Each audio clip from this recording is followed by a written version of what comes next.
A federal watchdog is putting the FBI under a microscope for a major misstep leading up to the January 6th Capitol riot. This dropped yesterday. The long-awaited DOJ Inspector General report criticizing the FBI for failing to gather crucial intelligence.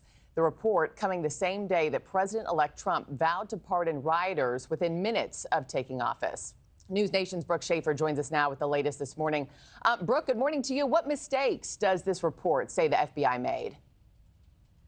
Markie, good morning to you as well. It says that the FBI should have done more to collect evidence ahead of January 6th and argues that the FBI missed a basic step. This long-awaited report found that the FBI recognized the potential for violence and took significant steps, it says, to identify possible domestic terrorists ahead of January 6th. But it says that the agency failed to reach out to all of its field offices and undercover informants ahead of time, a common practice ahead of a large event. But this report, while noting some FBI missteps, also rejects a conspiracy spread by even some Republicans in Congress that the FBI played a role in January 6th. The report concluding that federal agents were not involved in the attack on the Capitol and no undercover FBI employees were at protest or at the Capitol on that day. That report did find that 26 confidential FBI informants were at the riot, including 3 who were specifically there to keep an eye on domestic terrorist suspects.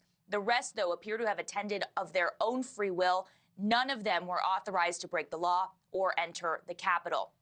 The FBI, in response to all of this, said that it accepts the Inspector General's recommendation. The 88-page report ends a nearly 4-year investigation by the Justice Department, and its release came just hours after President-elect Trump told Time magazine he will pardon most of the convicted January 6th rioters in his first minutes back in the White House. Markie? Yeah, January 20th is going to be a very interesting day, to say the least. Brooke, what more do we know about those rioters behind bars who could be pardoned on day one?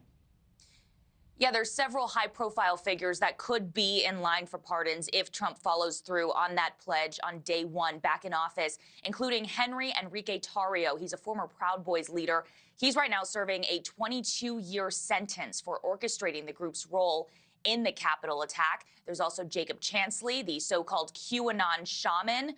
He became possibly one of the most recognized figures who stormed the Capitol that day.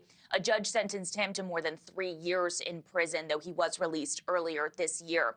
In total, over 1,500 people have been charged in connection with the Capitol attack. Of those, 1,200 have pleaded guilty or have been convicted, with sentences ranging from probation to over 20 years in federal prison. The Justice Department, for their part, though, warned January 6 defendants that accepting a pardon from Donald Trump is, quote, a confession of guilt. Thanks for watching, everybody. Go to joinnn.com to find NewsNation on your television provider. Also, don't forget to click that red subscribe button below to get more of NewsNation's fact-driven, unbiased coverage.